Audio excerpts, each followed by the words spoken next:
पाकिस्तान के प्रधानमंत्री इमरान खान ने शुक्रवार देर रात यूएन जनरल असेंबली की 75वीं वर्षगांठ के दौरान एक बार फिर कश्मीर का मुद्दा उठाया।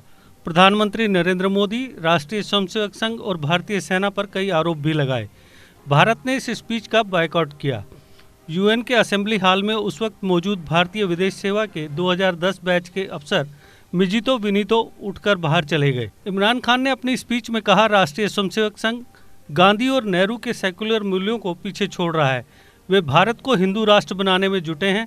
इनका मानना है कि भारत केवल हिंदुओं के लिए है। आरएसएस ने 1992 में बाबरी मस्जिद ढहा दी। उन्होंने गुजरात दंगे का भी जिक्र किया। कहा कि 2002 के दंगे में मुस्लिमों की हत्या की गई। कोरोना वायरस फैलाने के लिए भी मुस्लिमों को टारगेट किया गया। साथ ही कहा कि जम्मू कश्मीर में भारत ने गैरकानूनी तरीके से विशेष राज्य का दर्जा छीना। उन्होंने कहा कि कश्मीर में लोगों को फेक एनकाउंटर में मारा जा रहा है। पिछले साल आर्टिकल 370 हटाए जाने के बाद कश्मीरी नेताओं को नज़रबंद कर दिया गया। कई कश्मीरियों को मारा गया। पूरे राज्य में कर्फ्यू लगा दिया गया। इंटरनेशनल कम्युनिटी को इसकी जांच करनी चाहिए। प्रधानमंत्री मोदी की सरकार जम्मू कश्मीर में डेमोग्राफिक चेंज कर रही है। जिनेवा कन्वेंशन के मुताबिक ऐसा करना वार क्राइम है। इमरान ने इंडियन आर्मी पर भी झूठे आरोप लगाए। उन्होंने कहा कि भारत की ओर से सीजफायर का उल्लंघन किया जाता है। इससे सीमा पर तनाव पैदा किया जा रहा है। सेना निर्दोष लोगों को मार रही है।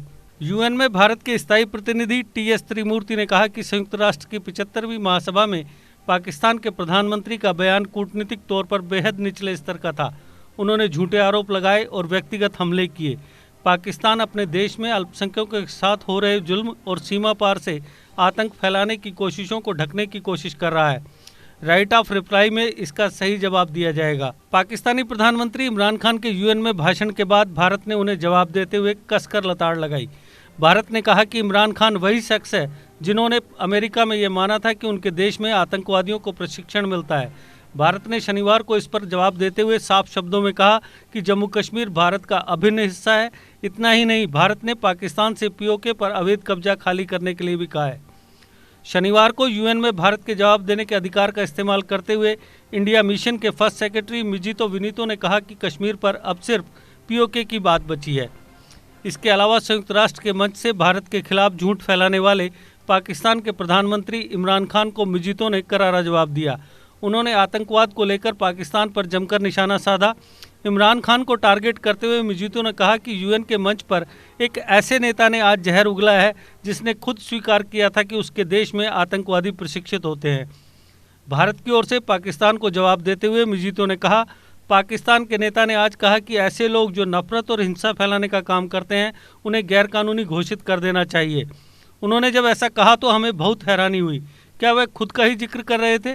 मिजितो ने आगे कहा कि इस हाल में आज एक ऐसे व्यक्ति को लगातार सुना है जिसके पास खुद की ओर से दिखाने के लिए कुछ नहीं था।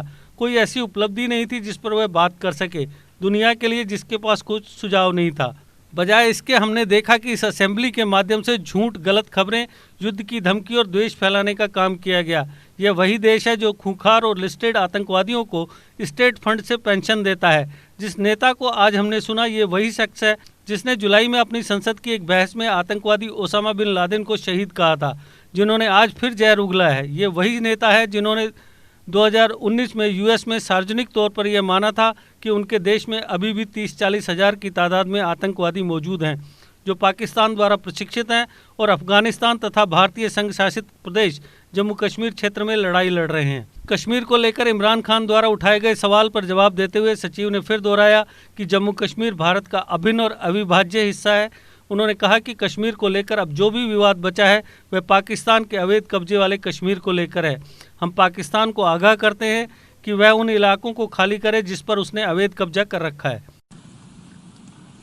Mr. President, I am exercising India's right of reply to the diatribe that we heard this morning from the Prime Minister of Pakistan. Mr. President, this August forum witnessed today a new low on its 75th anniversary.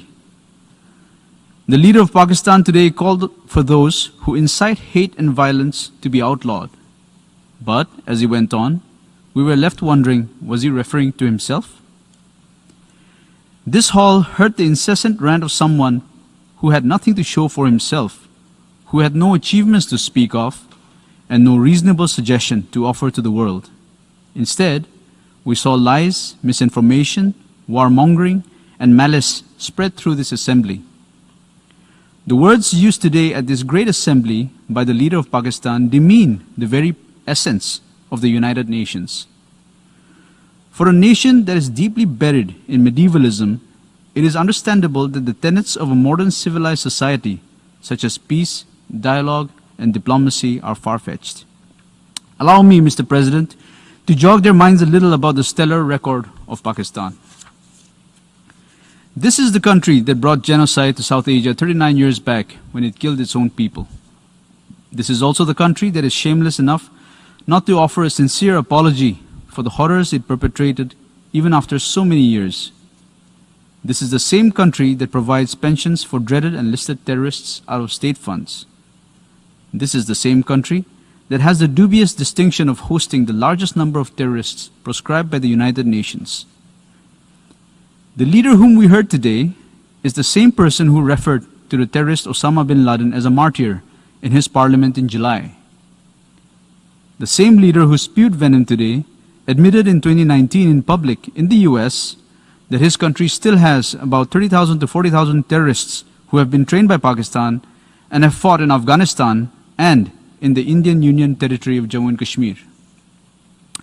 This is the country that has systematically cleansed its minorities, including Hindus, Christians, Sikhs, and others, through the abuse of its blasphemy laws and through forced religious conversions. For someone who professes to be a champion of Islam, this is also a country that has encouraged killing of fellow Muslims merely because they belong to a different sect or to a different region in Pakistan, and through sponsoring terrorist attacks against its neighbors. The only crowning glory that this country has to show to the world for the last 70 years is terrorism, ethnic cleansing, majoritarian fundamentalism, and clandestine nuclear trade. Mr. President, let me assert here loud and clear. The Union Territory of Jammu and Kashmir is an integral and inalienable part of India. The rules and legislations brought in the Union Territory of Jammu and Kashmir are strictly internal affairs of India. The only dispute left in Kashmir relates to that part of Kashmir that is still under illegal occupation of Pakistan. We call upon Pakistan to vacate all those areas that it is in illegal occupation of. What should rather be on the agenda of the United Nations is Pakistan's deep state and its unrelenting political and financial support to terrorist organizations and mercenaries which are a threat to global peace and security. The only way for Pakistan to become a normal country is to abjure its moral, financial, and material support to terrorism, turn its attention to the problems faced by its own population, including its minorities, and stop misusing UN platforms to further its nefarious agenda. Thank you, Mr. President. देश के निर्माण और उन्नति में सहयोग, आपके हर कदम में आपका हमसफर।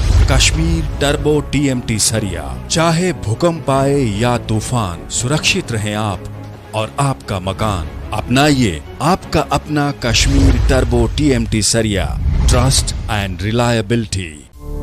GK अपडेट रहे हमारे साथ। अगर आप ये वीडियो YouTube पर देख रहे हैं तो हमारे YouTube चैनल को सब्सक्राइब करें और बेल आइकन को क्लिक करें। अगर आप ये वीडियो Facebook पर देख रहे हैं तो हमारा Facebook पेज लाइक जरूर करें। For advertisement, please contact 705-109-1801.